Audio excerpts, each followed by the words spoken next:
Good evening, everyone. Welcome to the Papillion La Vista Community Schools Board of Education meeting for January 27th, 2025. Start with Section 1, call to order. Item A, please rise for the Pledge of Allegiance.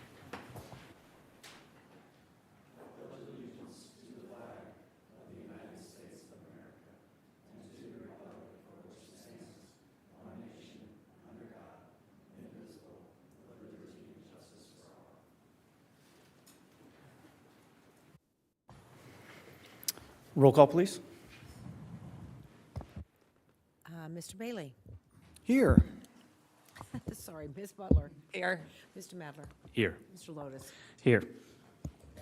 And I will make a motion to excuse the absences of Ms. Sue Ann Witt and Ms. Lisa Wood.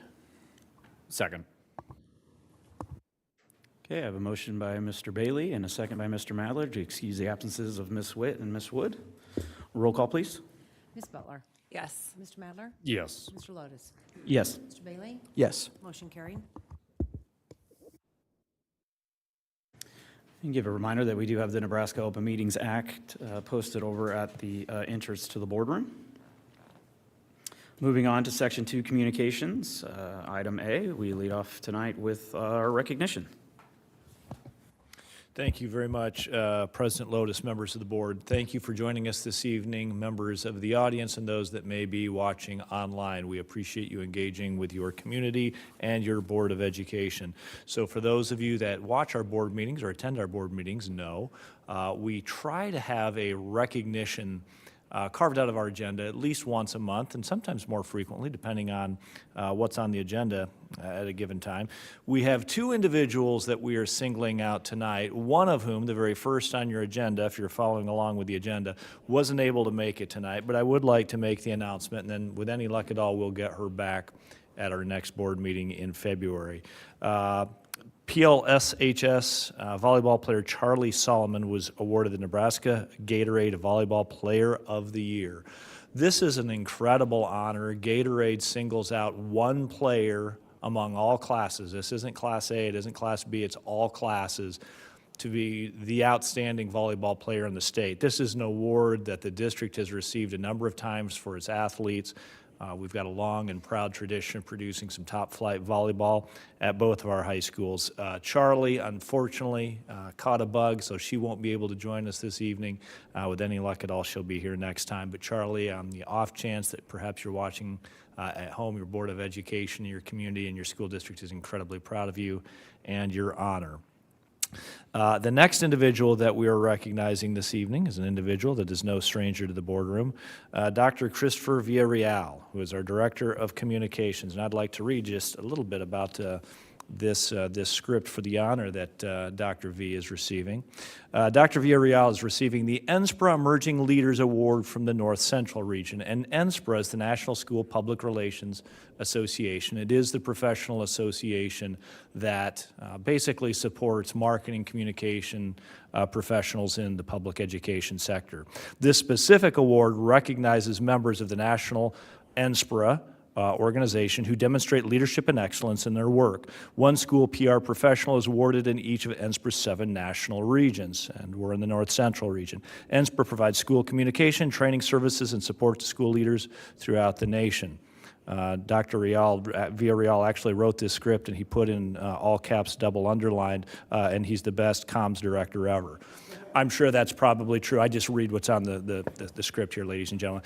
Joking aside, this is a tremendous honor. NSPRA is a highly prestigious organization. These awards are reserved for the very best professionals in the organization across the country. And I think what makes it doubly impressive is Dr. Villarreal recently completed his 1-year anniversary. So he hasn't been with us very long, but he's already made a tremendous impact on the school district and the community. Dr. V, will you come down and please be recognized by your Board of Education?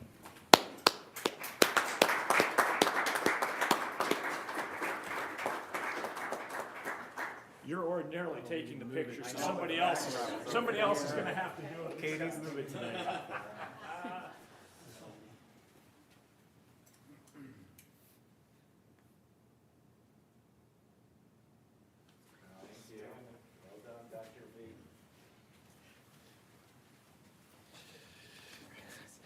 Congratulations, Dr. Villarreal. We are incredibly proud of you and your accomplishments and look forward to many more years of working with you. And with that, President Lotus, I would turn the agenda back to you. Thank you, Dr. Rickley. Moving on to item B of Section 2 Communications. It's our military advisory. I'll welcome up Colonel Kolesiak. Welcome. Welcome, Colonel.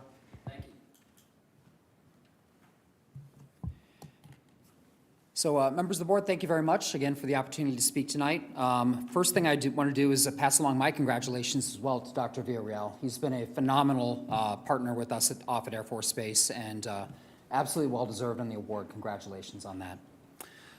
In terms of just a couple announcements from Offutt Air Force Base, it's been a relatively slow Christmas season for us, giving us a chance for all of our airmen and rest of our service members to kind of take a knee and spend some time with family.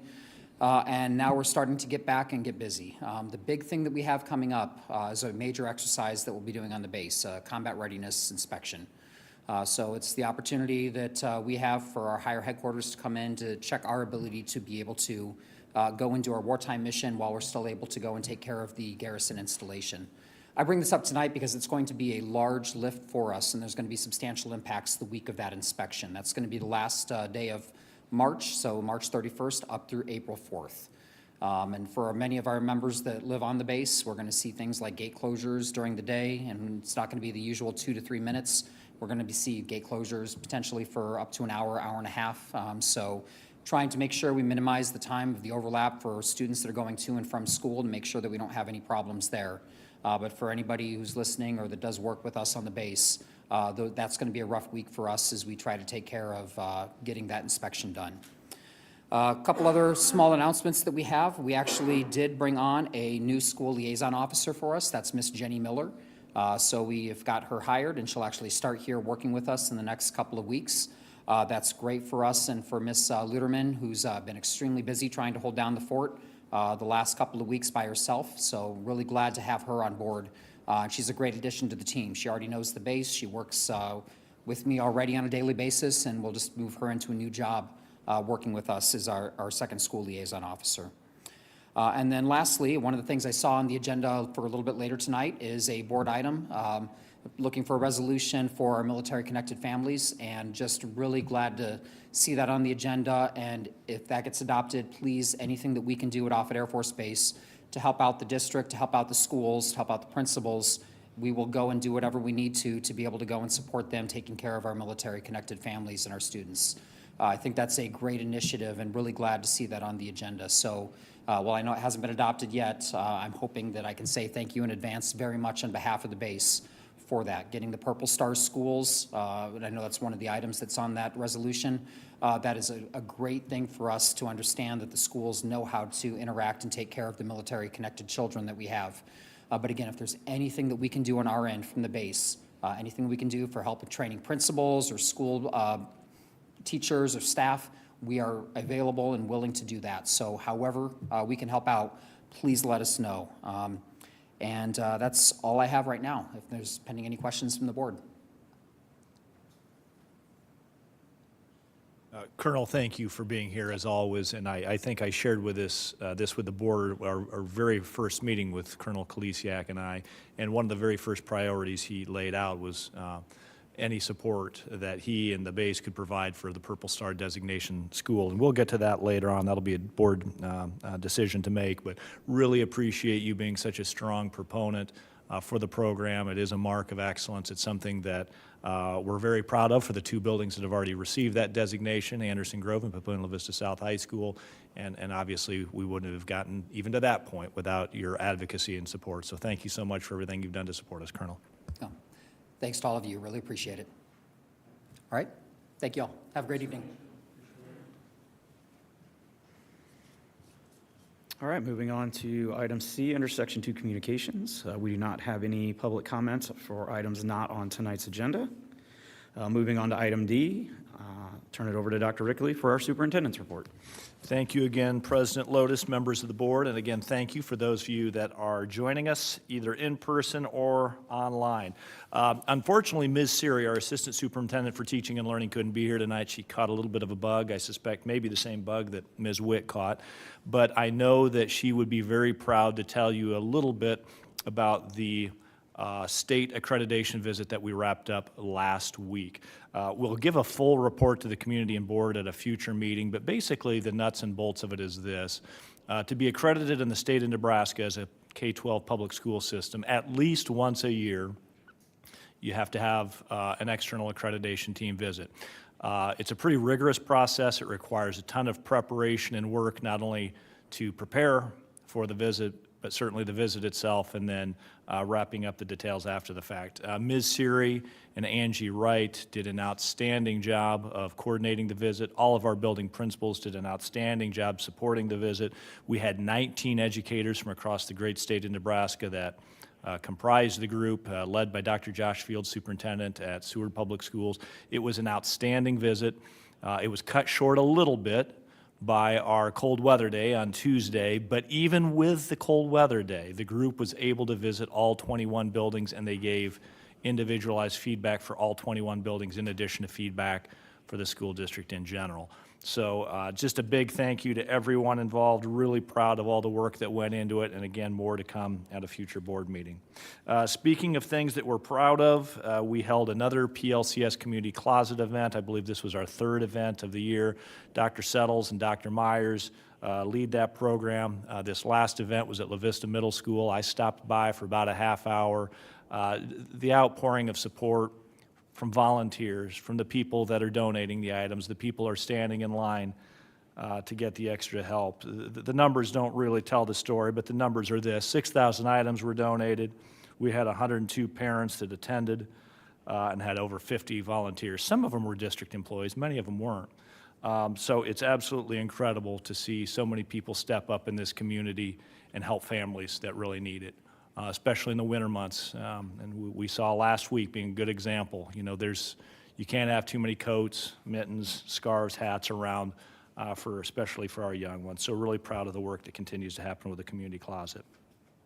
Also wanted to share, the board is well aware of this, but some of our community may not. We are making rapid progress with new hires. 3 of the latest hires, 2 of whom are in attendance this evening.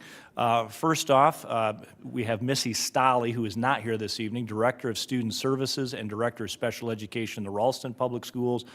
Missy is a district parent. She's a district resident. She is an outstanding administrator. Dr. Settles will be very pleased to have her on her team, so congratulations to Missy if you're watching at home. And then the 2 individuals that we have joining us this evening. First, we have Ann Burmeister, currently an administrator with the Millard Public Schools. She's here with her husband and her lovely daughter. Ann was the brand newest principal at Rumsey Station Elementary. This is a little bit out of order, but I hope the board will give me a concession. Can we please have a round of applause, please, for Miss Burmeister and her family? And welcome to the Papillion La Vista family. We are thrilled to have you. And finally, Ms. Barranco has announced her retirement effective at the end of this school year.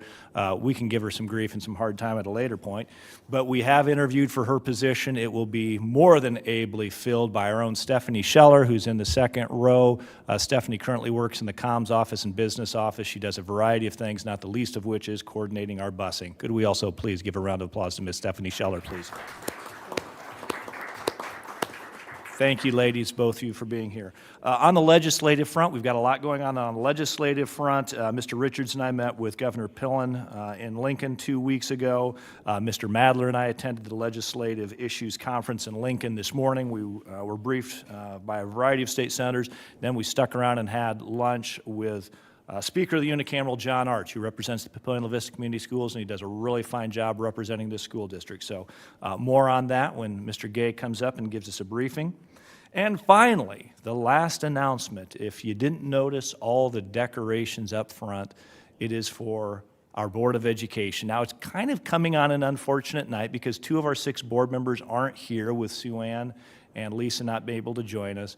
But this is not a good board, but an outstanding board. And I am very proud to work with them. I'm very proud to call them my bosses. I know I probably say this 6 to 7 times a year, but I think it bears mentioning over and over. School boards are one of the very few, maybe the only, elected officer positions anywhere in the state of Nebraska that receive no compensation of any time. They give up their time because they love kids, they love schools, they love families, they love our communities. So to come in here twice a month and then donate all kinds of times at subcommittee meetings, at board retreats, at graduations, at school events, the list goes on. They donate their time free of charge on behalf of the community. I can think of no greater good. Members of the audience, can we please give our Board of Education a round of applause, please? So before I turn it back over to the board and the chairperson, I believe, Dr. Villarreal, we have a very short video to thank our Board of Education for the outstanding things they do every day for the Papillion La Vista Community Schools. Thank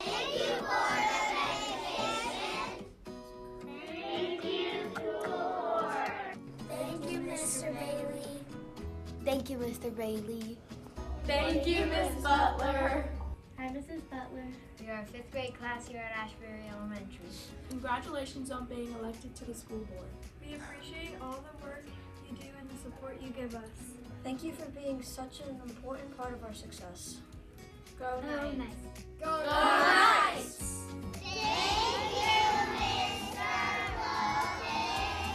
Thank you, Mr. Lomas. Thank you, Mr. Madler. Thank you, Mr. Madler. Thank you, Miss Witt. Thank you, Miss Witt. Thank you, Miss Lloyd. Thank you, Board of Education. Thank you, Board of Education.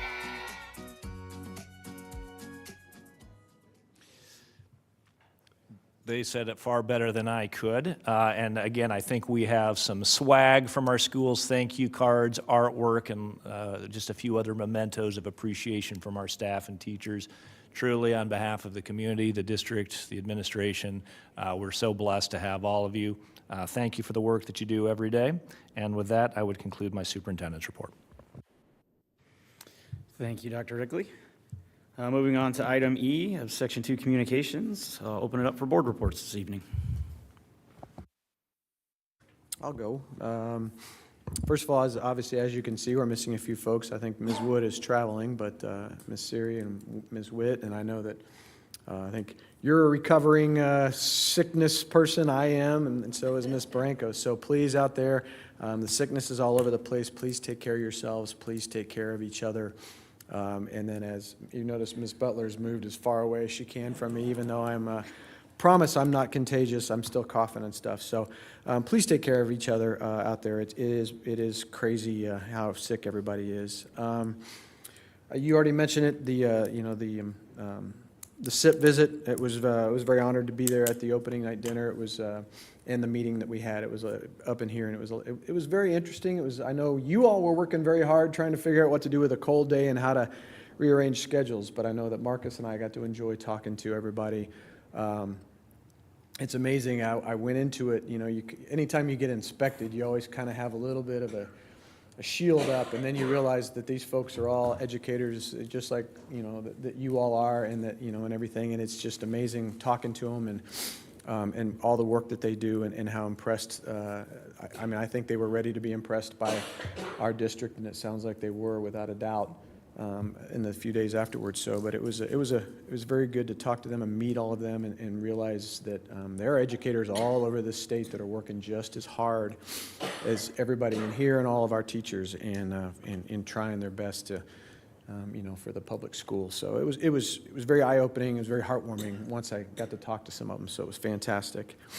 Want to thank, I guess, Katie and everybody else who worked hard for that community closet event. Those are always fantastic. Sherry and I volunteered for one a couple months ago, and it's amazing. So thank you for getting that set up. Appreciate all that hard work. It is well worth it when you see the folks that come in there and what they can take out of there. It's an amazing thing that you have created, and so I can't thank you all enough for that. And then finally, to all the schools and the administrators and everything, I don't think I deserve all this, but a huge bag down here and all the stuff, all the cards and letters and thank you notes. It's amazing. We were looking at them before the meeting, and I remember 5 years ago when I had just started here, and I think it was on my second meeting, and I'm walking around going, wow, I haven't done anything yet. Can't believe they're thanking me, but I do appreciate it every year when you all do this, so thank you so much for all that. The wonderful video, Christopher, that was amazing. You and your team putting that together, that's just, I got to find a way to download that and hang on to it for a while. That's pretty good. So, but just thank you guys very much for all that. I do appreciate it. All right. Well, thank you. Yeah, I want to echo the thanks for putting it all together for the teachers and the students. I mean, I think we say like this is our reward from doing what we do. So thanks everyone for putting that together. Dr. Rickley mentioned we had the legislative meeting today. So I think as the board members know, I was elected to the NASB Legislative Committee, which there's like 20 to 25 of us school board members across the state, but we spent yesterday meeting, we spent 5 hours going over 50 education bills yesterday down in Lincoln to decide which positions that as a committee we want NASB to take, either oppose it, support it, or just monitor what changes we want to push in these bills. They have, most of them haven't had any committee hearings yet, so they're just the bills that have been introduced. So just going through and seeing how they would affect our schools and trying to determine, yeah, which way we want to go and how can we work with the senators to potentially make them better. And I know we're going to hear more from Mr. Gay as well on those. So it was a great meeting yesterday and the conference today, and I enjoyed lunch with Speaker Arch, and I appreciated his questions to us on how things are going, but then too on these bills that are about to be in front of him. And being willing to continue the communication as well as these bills move forward, which I think is a great relationship between us and the speaker. I also did the SIP dinner and meeting with Mr. Bailey and Dr. Rickley and admin. Yeah, it was great to see all those other educators in the state being willing to come here and help this district understand what we do and help us get even better. No district is perfect. I know that includes us. So I'm always interested in outside information on what they're seeing. They're not in it day to day for this district day to day. So what thoughts they have on how we operate. So I appreciated all of their time. And yeah, thank the staff and everyone who had to put it all together and then scramble on Monday night to redo it because of the cold day. I know that wasn't easy, but yeah, I appreciate everyone's time and effort there. In my second meeting, and I already get a swag bag. I mean, this is great. Thank you very much, I know. Since our last meeting, I attended the Building Grounds and Finance Committee meeting. And just last week, I attended a liaison lunch with Ms. Rusk and her team at Trumbull Park, and I got to see the progress of the renovations, and they're looking really good, so.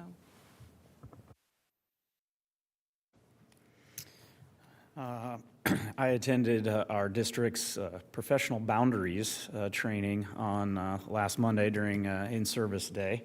Ms. Karen Haase, that represents the district, as our district attorney, puts on great presentations anytime we see her, but she comes in and puts on a great training for our folks. A lot of them, it is, a refresher, obviously newer folks to the staff. It might be their first experience with Karen, but she's got some very colorful stories and just a good reminder of why we have in-board policy, what those professional boundaries are, what are the approved methods for communication, just the simple things that with these nowadays to make sure that, we're following, let alone it's state law, but our own district policies in regards and just some of the policies and procedures and best practices. So it was well worth the hour I spent. It was good to see a lot of the staff and folks that day. I know they had a long day of professional development, but it was good to see him. So thanks to the Monarchs for hosting that. It was great to actually see that multi-purpose activity room and then on the north side of the building in a different light. I know the last time I think I saw it, their show choir was warming up, so it's a little different settings. So also attended the Titans Bellevue West game, very competitive, both games. So it was a fun little Friday night. I was like, what else is going on in the parking lot? Because they're like I parked closer for football games, but there was both varsity and JV playing in both gyms. So very well attended by both schools. So that was a lot of fun. Any other board comments? All right, moving on. We'll move on to item F under Section 2 Communications. Our committee reports. We'll start with Building, Grounds, and Finance. We met Friday the 17th. We went over a number of the items on the agenda tonight, the military support resolution, land transfer, Bell Elementary. We also discussed a couple other things like the school resource officer position that I think will be coming in front of the board in the near future. And then a good overview from Mr. Richards on a Liberty Middle School traffic study, which I think you'll have to continue that conversation as well. So I appreciate sharing the information from the county and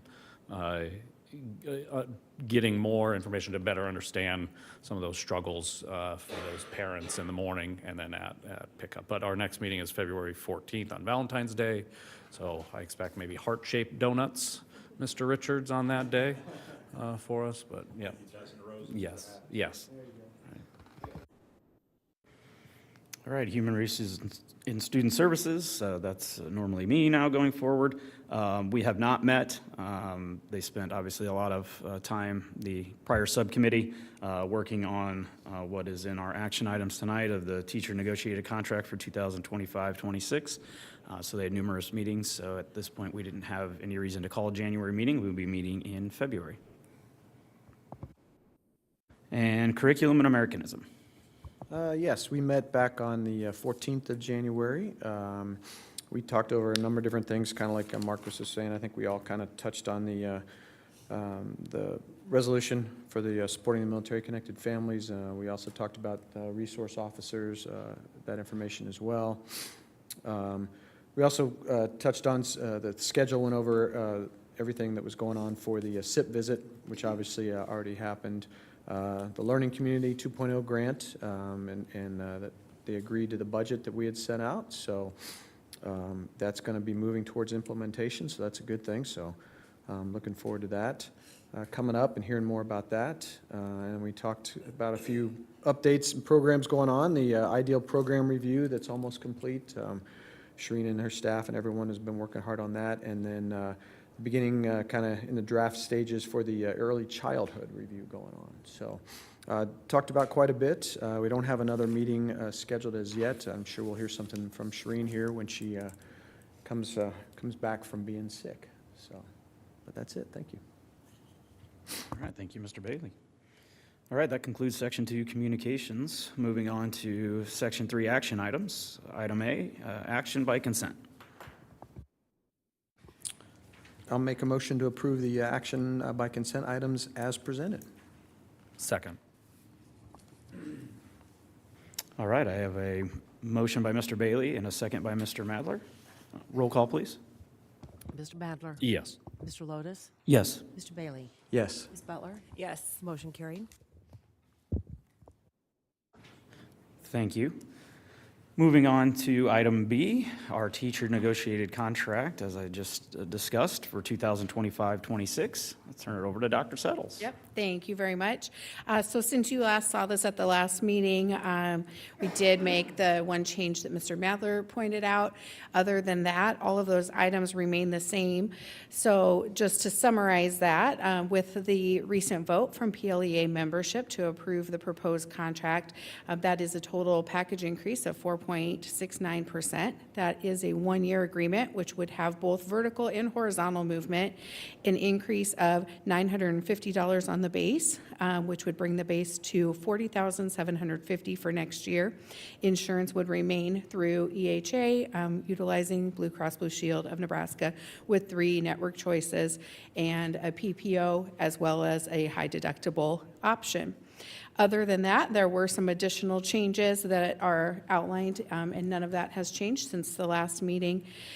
Just as we wrap up this several months of work from the group, I did just, again, want to recognize the group that took part on this. It's a pretty large time commitment from the part of PLEA as well as the board members that are a part of this. And several of our PLEA members are here in the audience that had a large part and were on the negotiating committee. So I'm going to ask them to stand when I say their name, if they don't mind, please. We would appreciate it. They don't want to, I know, but Lindsay Wilson is here. She's president for PLEA. Austin Bolton is chief negotiator and for the negotiations portion.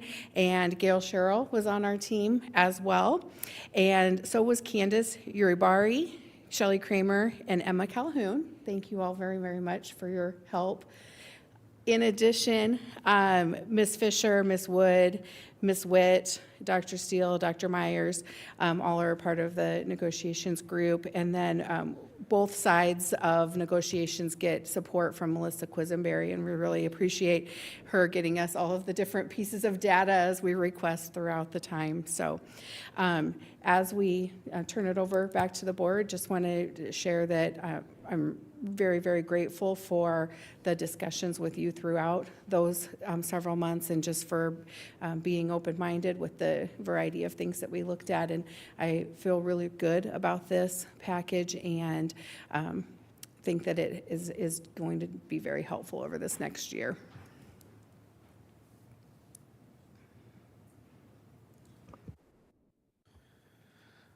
I will make the motion to approve the 2025-26 teacher negotiated agreement reflecting a 4.69% total package, including vertical and horizontal movement, an increase of $950 on the base salary, bringing the base to $40,750, and all other provisions of the contract as presented.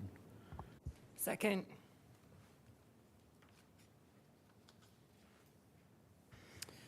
All right, I've got a motion by Mr. Madler and a second by Ms. Butler. Any board comments, discussion? I just want to say thank you one more time for your team, and also PLEA for your team. I know that was a lot of work. I understand it, but thank you so much. Appreciate you working with us. I know I wasn't directly involved, but I do appreciate you working with the school board and with the district on that. So thanks a whole bunch.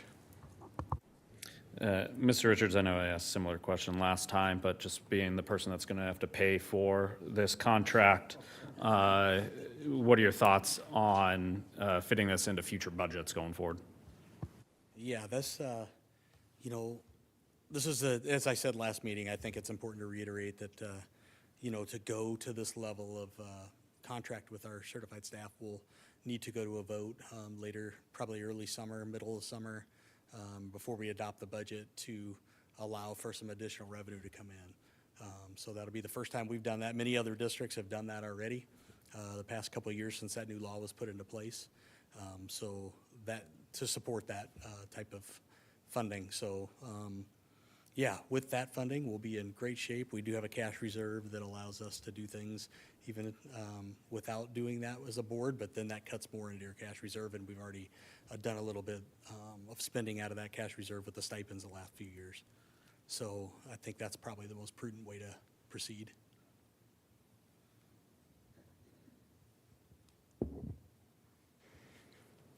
All right, seeing no other board comments or discussion, roll call, please. Mr. Lotus. Yes. Mr. Bailey. Yes. Ms. Butler. Yes. Mr. Madler. Yes. Motion carried. All right, thank you very much. Moving on to item C, under Section 3 action items, the PLCS resolution of the Board of Education supporting military-connected families. Is that Mr. Richards? Or who's, I missed this one. Oh, Dr. Villarreal, all right, sorry, I didn't flip fast enough. Welcome, Dr. Welcome, Villarreal. Dr. V. Good evening, thank you. The resolution for supporting military families is something that we have been talking about for quite a while, and it came to the forefront for me this summer when I participated in Operation Backpack at Offutt Air Force Base. And in that experience, we have one elementary school that currently has a Purple Star designation, Anderson Grove Elementary. So I invited Brooke Moorhead, the principal, to attend that event with me. What was funny to us at that event is we saw so many PLCS families, and one was from Anderson Grove. The rest were from schools all across our district, and so we wanted to make sure that our military families feel welcome in our schools. So we started pursuing Purple Star designation for all of our schools in the district, and having a resolution from the board showing support for military families is just one of the ways that you can work toward that Purple Star designation. So I wanted to bring this to you all today to give you the opportunity to show your support for our military families. Can you, I'm very much obviously in favor of this, being a military myself and moving our families here, and we obviously love the Papillion area and stayed. I hate to put you on the spot. Can you list a couple other reasons why we should be, or why, what it entails to be a Purple Star school? Yeah, so I'm going to answer the what it entails to be a Purple Star school, and then I'm going to pass it over to Dr. Rickley to give you some stats about military populations in our schools. He's much better at stats than I am. But to be a Purple Star designated school, you have to have a few things in place. One is professional development opportunities for staff to learn how to better support military families in your schools. And I worked with Gretchen Kulkowski in our professional development team to put together an on-demand learning module that all of our teachers can take at any time to learn how to better support those families. You also have to recognize either April or November as Month of the Military Child, or I just forgot the other month's name, but it's for Veterans Day, to celebrate Veterans Day. So doing that in our schools, which we already had in place, and then designating someone as the military support liaison in your building. So the person that families coming into the district or coming into the area can immediately connect with and talk to about getting their students enrolled in our schools. And Dr. Rickley, you want to share some of the statistics? Absolutely, Dr. Villarreal. I would just echo everything that Christopher said. Military personnel are such a vital part of this community for lots of outstanding reasons. We have a great relationship with the base, with the wing, with the command. We do have what we believe to be the second largest military population of dependents in the state. Bellevue's number one, of course, with its proximity to the base. There's about 27% military dependents. Dr. Settles reported in her State of the District report a meeting or two ago, we have just a skosh over 8%. So it's not nearly as big as Bellevue, but it's still a significant part of our population. And as Colonel Bailey understands better than most, we want to be supportive of these families, these spouses, and especially these children that come in, because for some of them, they've seen duty station after duty station all over the country, frankly, all over the planet. So whatever we can do through the Purple Star designation school, not only as a mark of excellence and as a mark of support that we welcome you here, but also some of those transitional activities that we can do to support families once they're here is really important. So really appreciate the question, Mr. Bailey, and Dr. V, really appreciate what you did to put this proclamation together for the board to consider. Well, I will make a motion to accept the resolution supporting the military families and children as presented. Second.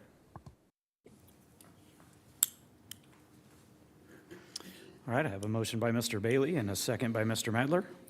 Any further board comments or discussion? I can't say it enough. Firmly believe we need to do that. Like I said, we lived here 3 separate times, lived here, moved away, came back, and my wife and kids said no more, because we really appreciated this community. Not that there aren't some fantastic communities that we lived in, but this is definitely one of the ones that when my kids look back, they were like, yep, we were welcomed here, we kept friends here even when we were gone, and to be able to designate this and to keep working harder to help those families, like I said, I can't say it enough, so I appreciate it. I definitely think we need to pass this resolution.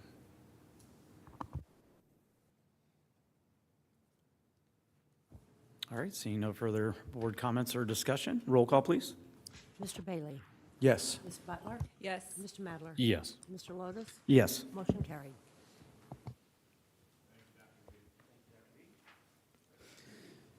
All right, moving on to item D under section 3, communications, action items. Ooh, it's been a hot minute since I've been up here, I guess. Under action items, our Bell Elementary construction project bid approval. Mr. Richards. Thank you, Mr. Lotus. Good evening, everybody. It feels like forever ago, but it was November 25th. Mr. Greg Steeran of BCDM gave an overview to the board of this project. This project with Bell is a little bit different than our other ones because they do have a kitchen already in place at Bell. So it would just involve the design in the front with the safety and security features that we put in the fronts of our buildings. We did go for a design bid build project here as the first one of the 2023 bond projects. Design bid build means we open it up for bid. And we had 6 very qualified companies bid for this project. D.R. Anderson was the low bid and found out one of their subcontractors gave some wrong information within their bid, so they disqualified themselves, which we appreciate when that happens. That left Genesis Contracting as the low bidder. They've done a lot of work in schools. This will be the first time that we work with them in our school district, but they've been involved with Millard and Lincoln Public and a lot of small districts if you look on their website around the state. So we were happy that they got the school experience and they know how to do work in schools. We did, BCDM, as Pat and I were talking, they've done a lot of work with this company as well, so that makes it a little comfortable when the architects and the contractors have worked together on projects. They have a low base bid of $2,824,000. We'd like to include the alternates with the pricing tonight. There's a few small alternates listed on the bid tab that we'd like to include as acceptable. A bid of $2,889,500, including those alternates, which was, on our lower end of the budget scale, which is great news for us. So if you have any questions, we'd recommend that the board accept the low bid of Genesis Contracting from the administration. I'll make the motion to, 1, approve the lump sum bid and authorize and approve the construction contract with Genesis Contracting Group for the low bid amount of $2,889,500, and 2, delegates authority to and authorizes, approves, and directs the President of the Board of Education, Superintendent of Schools, Assistant Superintendent of Business Services, or a designee for the school district to sign, execute, and deliver such construction contract, sign and approve any change orders, retain necessary professionals for assistance, pay the contract price, approve change order increases and expenses related to the construction project and site preparation work, and take all other action necessary to complete any requirements or obligations under the construction project and contract. Second. All right, I have a motion by Mr. Madler and a second by Ms. Butler. Any board discussion or comments? The only question is, once approved, when would this project start up? Is this like a spring break or summer? This will be a start of the summer project Okay, for us. gotcha. Yeah, with, a lot of the things being renovation and the front entrance. We usually try to wait to do them. Usually when we'll start in the spring on some of these, when we have an addition that we can start outside of the school building. But this will definitely be a 2-summer project. So we'll get a lot knocked out this first summer and then come back next summer and finish. All right, thanks. All right, I'm sorry, I just want to make sure I understand, just because I missed this somehow, but, so why did we have to put alternates on there? Were these things that we thought of or that needed to be done after the initial bid went in, or how did that work? Yeah, we tend to put some things down as alternates, and then if we see we're going to have enough money during the project as change orders start to come in and those types of things, we can add those in later. These were smaller alternates. So with the bid that came in on the lower end of the budget, we figure we can just have that approved tonight instead of waiting.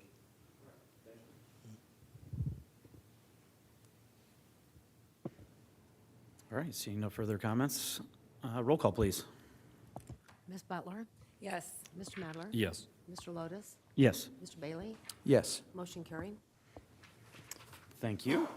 All right, that concludes Section 3 action items. Moving on to Section 4, discussion and information items. Item A, our legislative update from Catalyst Public Affairs. I'll welcome up Mr. Tim Gay. Welcome. Welcome, Tim. Thank you. Appreciate it. We'll see how good I am if you already went to the legislative conference. So anyway, I just more have a conversation with you because it's only day 13 of a 90-day session, and they just started education bills today. So there's a lot we don't know. But I do want to go over just some of the changes. That's what's happening and kind of let you know, just review what I think is going to happen in a 90-day session, but changes all the time. So, but anyway, on January 8th, of course, was first day of the session, and on that day, they swore in 19 new senators. So big number there, 6 re-elected senators, but, you know, they'd only be in their first term, so 4 years. So Senator Arch, our own Senator Arch, was re-elected Speaker, which is awesome. Senator Sanders was elected Government Chair. Senator Holcroft was elected General Affairs Chair. So that's pretty impressive for Sarpy County to have so many chairs going right now. I think what they're going to be dealing with, just so we know, is, and I'll get why I'm bringing this up now, it's a $433 million deficit. So anything with a fiscal note is probably, like they say, dead on arrival, but there's still plenty of bills with fiscal notes.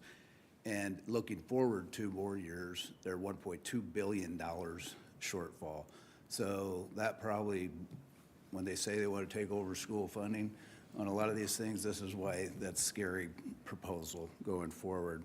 Some of the things the governor wants to focus on too is just, he's got a flat spending right now for state spending. That's interesting. And then he wants to focus again on schools and school funding, some of those issues. And then some social issues, winner take all, and some of these more political issues that will be on the agenda that are sure to kind of stir things up pretty quickly. Actually, that electoral winner take all is being heard this week, so they might start even debating that here in a couple weeks, which will face a filibuster, I'm sure. So what we're talking about up here, I have on when the hearings end on March 28th. So that is a very good thing compared to last year when we had a short session. It seemed like they were just rushing through bills. And, you know, you get your 3 minutes and just they had 10 bills sometimes in an education committee. So it was really, really hard for the public to follow what's going on. But I think Speaker Arch saw that, and he's really made some good recommendations to kind of change the calendar around, slow things down, have a better debate. And like I say, the second house is us, the public, looking at what's going on and bringing it, having time to bring that up to your senators. So 715 bills were still introduced, which is an awful lot. 291 of those were introduced in the last 2 days.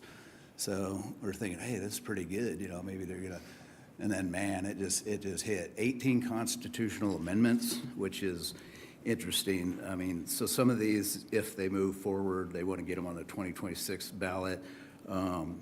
Again, the winner take all. They have some where they want to have the legislature get 3 terms instead of 2. There's a possible pay increase. You got death penalty. They've got a couple to reimburse political subdivisions, which that's been bantered around. Quite honestly, I will give her credit. Senator Carol Blood brought that up almost every year.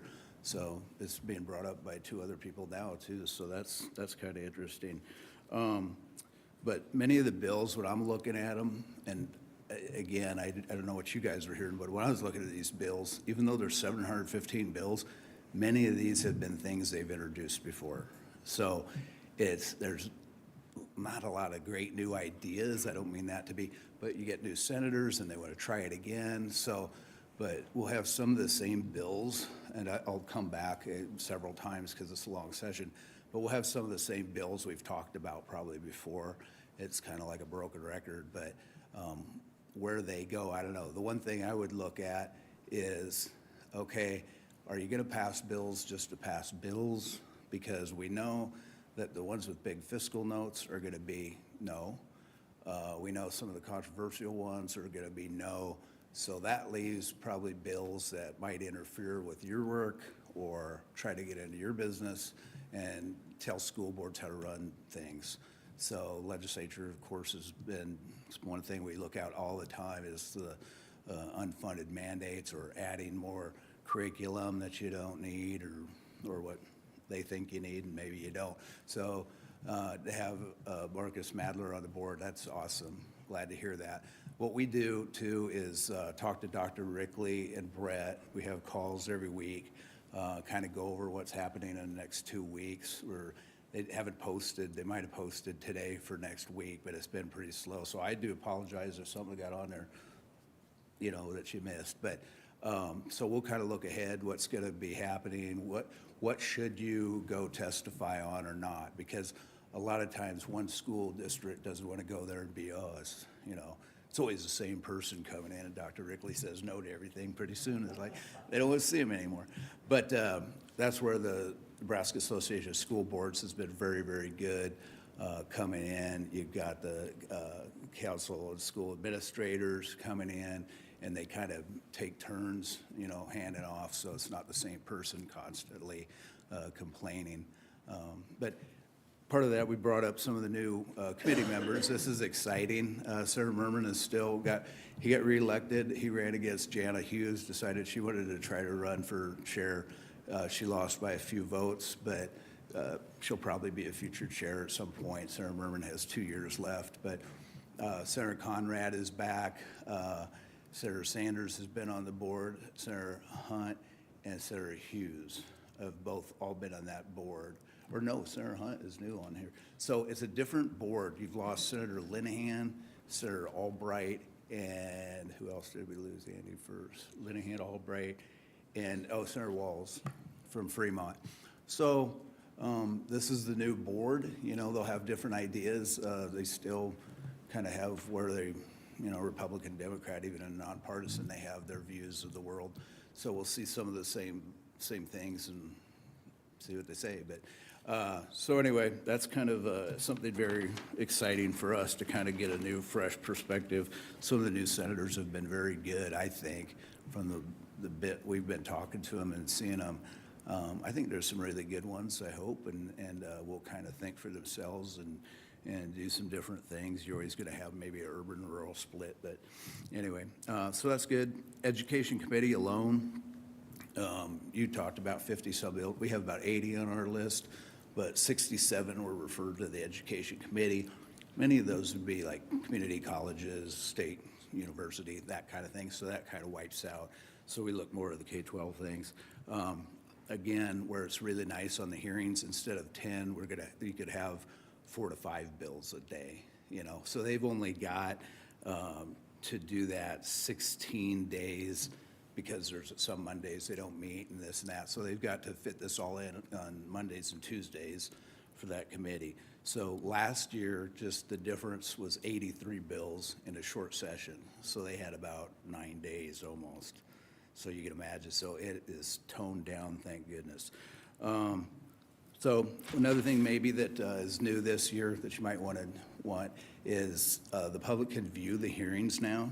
So let's say it was something you really liked. It's about a week behind, so you can just go on the legislative website and go to store at the bottom, and they'll have the hearings now that you can go watch if you missed them or whatever. It used to be somebody had to record them, but for a transparency bill that passed a couple of years ago, that's now, they're recording every hearing. So that might be something to look at. I did bring a bill to just kind of, what I'm saying here is there was a senator introduced a bill about, this is in the Health Committee, but this is an example of some of the bills we're seeing that you just know that's not going to happen. But anyway, this was a home and community-based waiver for Medicaid to allow for nursing homes to have more people get Medicaid waiver for memory issues. Well, anyway, it would add 23 new full-time employees for the state, and it adds like $26 million. So, you know, those are the kind of bills you see. They're a great idea, but they come in and they're kind of dead on arrival. So that's kind of, when you go through 700 and some bills, you start looking at some of these things. Who's introducing it? How much money is it? You know, what are the what are the options of that really passing? So we do scan them down a little bit and try to give a recommendation, and you all know too. But sometimes you just got to use common sense, what's going to happen or not. So anyway, but like I say, I don't have a ton of bills I wanted to bring tonight and go through all those. We will do that. And like I say, we rely on Dr. Rickley and now Marcus. And I know you all pay attention to these things, and we'll go to their meetings and get some things. So if you ever have any kind of question or something like that, many of you have my email or whatever, but I listen to Dr. Rickley because it's just the point of contact, you know. So go to him and we can do that. If you want to comment, we've been saying this for a while. You got a very good school board. If you want to comment, we'd love to have it because they still do the online or phone calls still work very well, especially when it comes from somebody in their district here. So if you get a real strong feeling on that about something coming up, I think that's still the best way to do it, is have a constituent call you up, because they do appreciate it. The form letters and things like that, they don't work that well, but a call from you or a coffee still works. That's your voice, so I guess I'd use it. With that, I don't have a lot else. If there's any questions or comments, happy to. Tim, I just wanted to thank you for being here, and I know Tim mentioned this, that he does a weekly phone call with Brett and I just to kind of keep us posted. In addition to that weekly phone call, we get at least one daily update from Tim's staff. News, bills moved, information from the media covering unicameral. It's just a really great way to stay in touch with the process. As all of us know, the process moves really fast. So having that daily updates is really valuable. Having Tim on the ground is really valuable, and then those weekly touch points are too. So Tim, if you're okay with it, I think traditionally what we've done is we brought you in at the beginning to kind of lay the foundation for the session and bring you back at least one more time. Oh, yeah, absolutely. Once we've kind of identified some bills that we really want to watch, if that's okay with the board. As much as you want without being overbearing and getting into these things. And like I say, this all funnels down into, these are the 10 big issues. It's going to be one, funding again, as you probably heard. I'm guessing that's what you heard from the senators. So it is what it is. And then I did see a couple new great ideas for you to implement on curriculum. So anyway, well, thank you for the opportunity. Appreciate it. And, oh, by the way, and also thank you to the school board, because I do agree. There's a lot of complex things happen here that people don't pay attention to, and you put a lot of time into it. I know that. And then I was really sad to hear about this lady.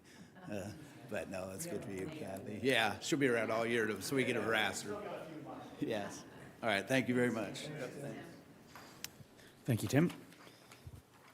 All right, moving on to item B under section 4, discussion and information items, the Springfield Platteview District boundary transfers. Mr. Richards. Thank you. Well, back in 2015, Springfield Platteview Community Schools and Papillion La Vista Community Schools developed a boundary change agreement that basically would allow for Springfield Platteview attendance boundaries to be transferred over to our school district. Basically, it's undeveloped land that is going to be developed is when that transfer usually takes place. So a developer comes in and says, we want to start to develop this land, and if it's in the area of the agreement, we go through a process with both sets of boards. Springfield Plattview's board votes on it, we vote on it, and then if it's approved by both boards, it goes to the State Reorganization Committee for approval, and then it's pretty much moved over to our district at that particular time. Basically, that area is between 60th Street and Capehart Road, west to 128th Street. So anything north of Capehart Road that is undeveloped and a developer wants to develop is in that agreement for us to take over as our school district. This really allows both districts to plan for the future and expect that we're going to get that land, just like Springfield Platteview is able to now plan for anything south of Capehart Road for their needs as that sewer project continues to happen. So we have done several of these over the past 9 years. We have 2 more to discuss tonight. So we have another phase of Belterra, which will come up first here. So if we look south of Schramm Road, I think in my notes I put north. I get this confused all the time with north and south. Apologize. This is south of Schramm Road. So we've already approved the first two phases of Belterra. Up there, you can kind of see the lots that are drawn out. That's already been approved to come over to our district. And now we have the outlined area of about, I think we're at 46 point, no, this Belterra phase is 51.238 acres that would transfer over. Within that area, they're highlighted. So you can kind of see it sits between south of Schramm Road and 120th Street or so, and where the other Belterra subdivision resides. So that's one of them. And then as we move to Shadow Creek, we've been waiting on this for quite a while to proceed, because it's kind of sits there as an open spot between Schramm and Capehart Road, just west of Shadow Lake. They're calling this subdivision Shadow Creek. So it's west of 84th Street along that, and they're starting on the south end of the subdivision. We expect, I don't know if we'll get Shadow Creek phase 2 this spring yet, or it'll wait till next year. But phase 2 will be towards Schramm Road on the north side, and that'll be a little bit bigger parcel acreage-wise. I think that one is over 70 acres. So that one, be looking for to come our way here in the next year anyway. But we'll start with Shadow Creek Phase 1, which is 46.431 acres. It's kind of that triangle there highlighted for you. Those are the two we're looking at bringing over to the district. We'll have the documents drawn up for the reorganization plan at our next meeting for you to vote on. And I would be happy to answer any questions on these transfers if you have any.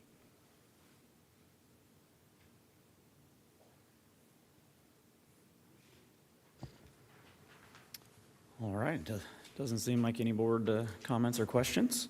Thank you, Mr. Richards. Thank you. We will conclude item B and move on to item C, facility/bond improvements update. Back to you, Mr. Richards. Yes, thank you.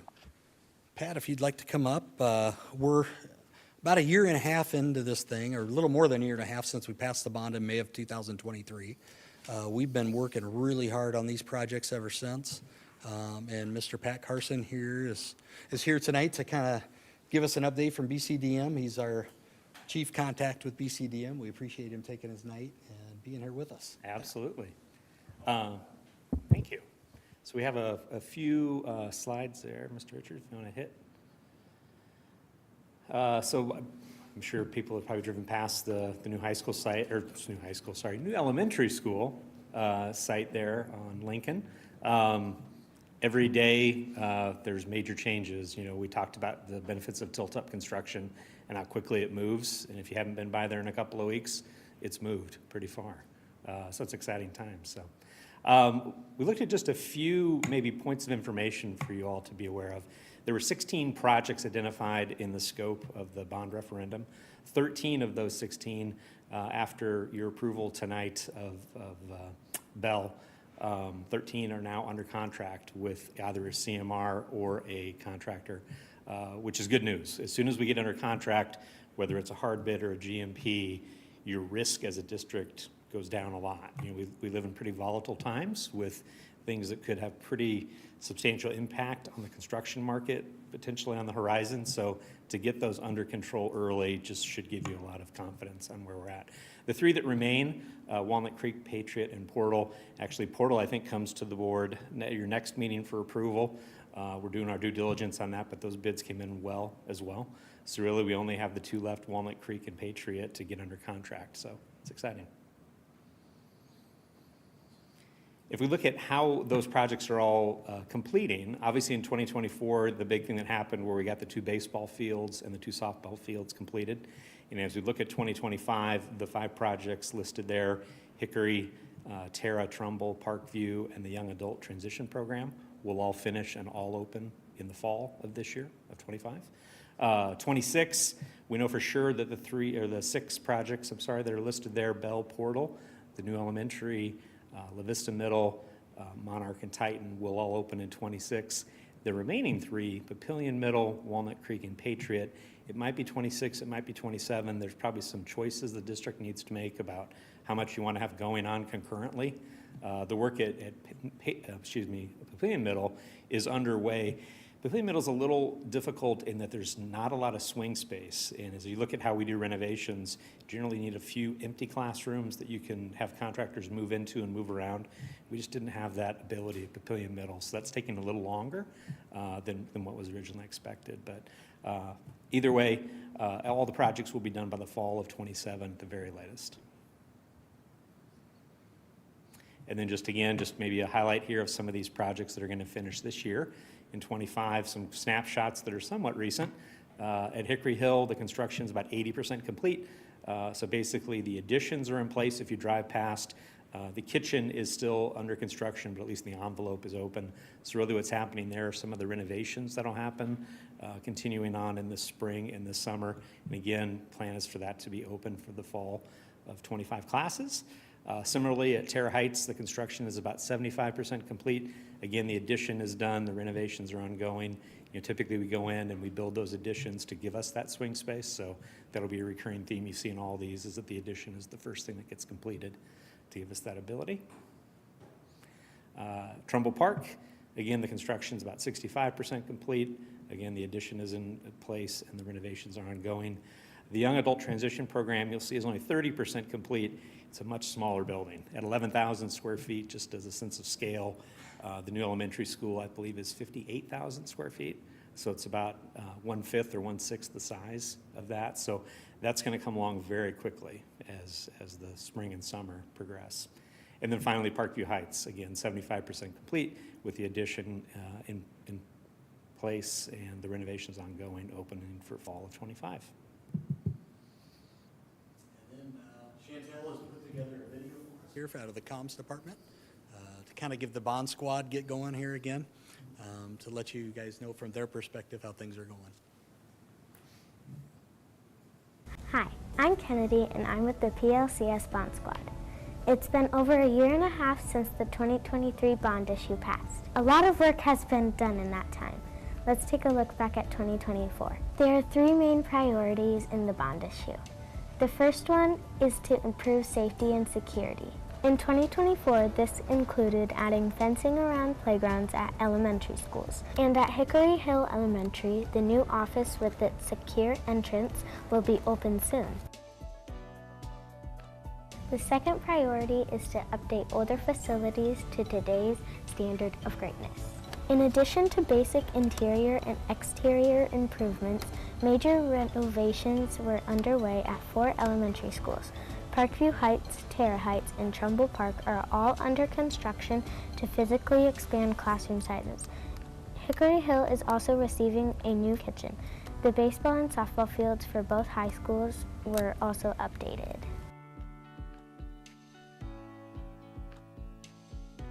The third priority is to serve a growing student population. Construction started at a new YATP building on the land next to Liberty Middle School. Finally, ground has been broken for Elementary 17, which will serve the growing population in the western part of the district. That's all for now. I'm Kennedy with the Bond Squad.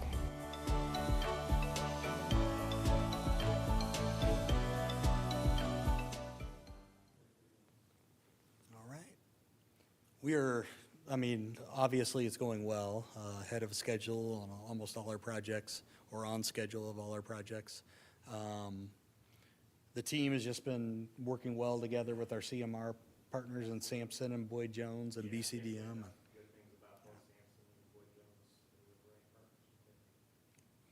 So we'd be happy to answer any questions that you might have on the progress. And I know our subcommittee keeps up with this pretty well, so. Thanks for the update, and I love seeing the Bond Squad videos and those kids, which is great. Any surprises? I know you talked about the Pavilion Middle School and not having the swing space and potentially pushing things out a bit. As the teams have been getting into these schools, any other surprises, big surprises that have popped up in the process?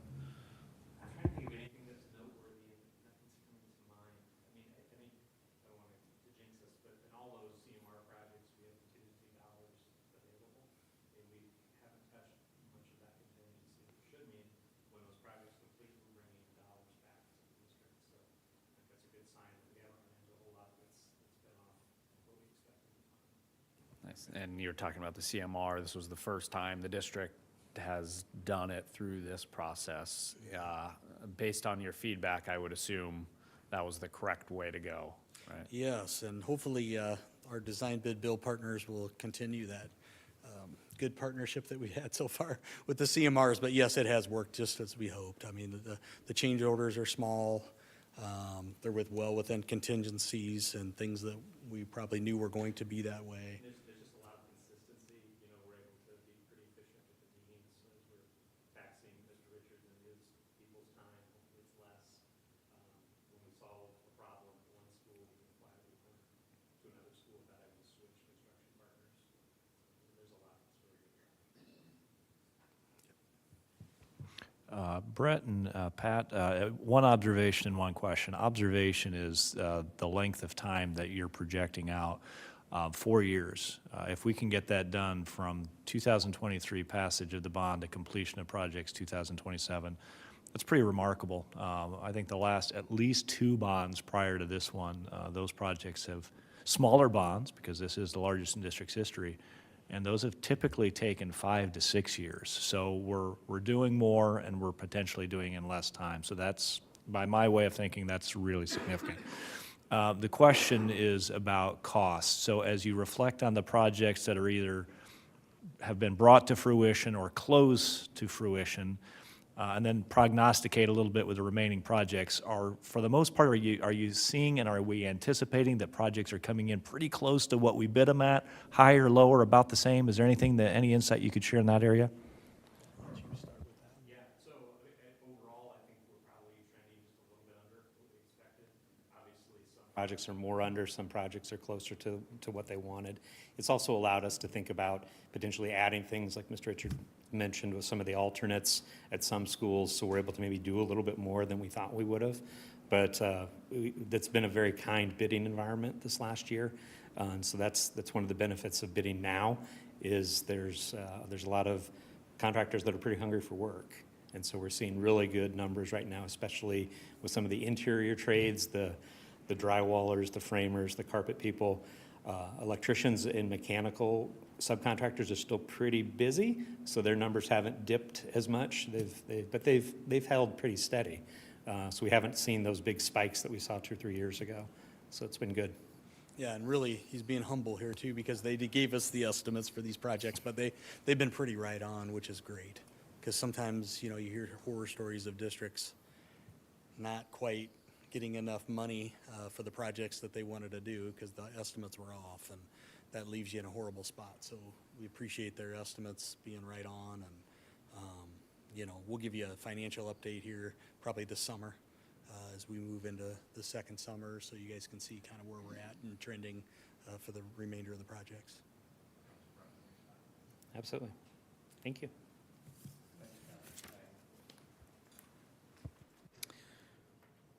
All right, that concludes item C under section 4, discussion and information items. On to our last item, D, the policy 1000 series, public relations and communications.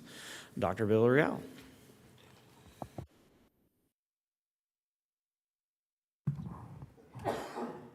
All right, good evening. So at the last meeting, we mentioned that we're in January, so we're reviewing the 1000s policy series. And I had a couple of you reach out with some potential changes for those policies, and you have in your packet what those changes look like in practice. The changes are primarily changes for clarity, not so much for content. So I'll quickly go through each of those to give you a high-level understanding of what they are, and then take any questions you may have. So Policy 1001, Notice of Non-Discrimination.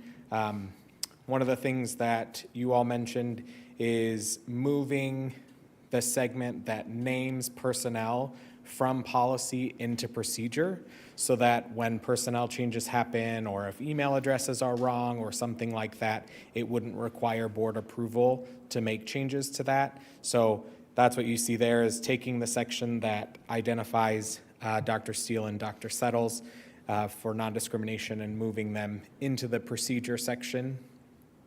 So that's the change in 1001. In 1003, The statement previously read, "The superintendent of schools shall develop procedures for staff to follow related to fire and emergency drills." We do that through our emergency operations planning. So we just changed that statement for clarity to say that those procedures are available in each building's emergency operations plan. And then how that plan is developed is available in the emergency operations planning policy. Then in 1101, goals of communication with the public. Previously, it said appropriate board subcommittee, and the recommendation from the board was to change that language to standing committee instead of subcommittee, because it may not go to one of our subcommittees, it may go to a different committee. Then in 1102, it referenced a communication plan that would be implemented.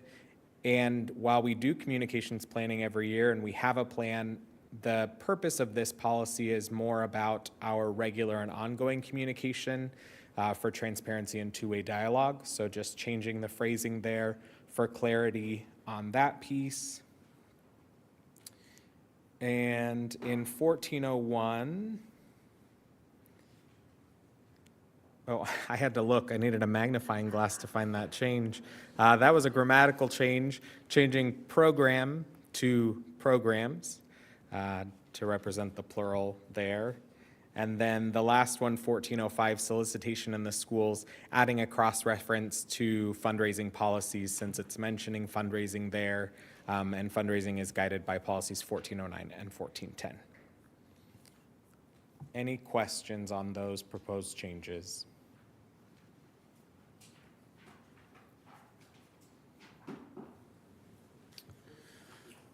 Not seeing any. Thank you. All right. Thank you, Dr. Villarreal. All right, that concludes Section 4, discussion and information items for this evening. Moving on to Section 5, future board calendar. January 29th, 2025, a liaison lunch at YATP at 11 a.m. with Ms. Butler. January 30th, I have a liaison lunch at Bell. February 6th, I have another liaison lunch at Walnut Creek. And then on February 7th, there's no school for elementary students. It's Elementary Planning Day that we approved in the calendar. And February 10th, 2025, the next Board of Education meeting at 6 p.m. here at the central office.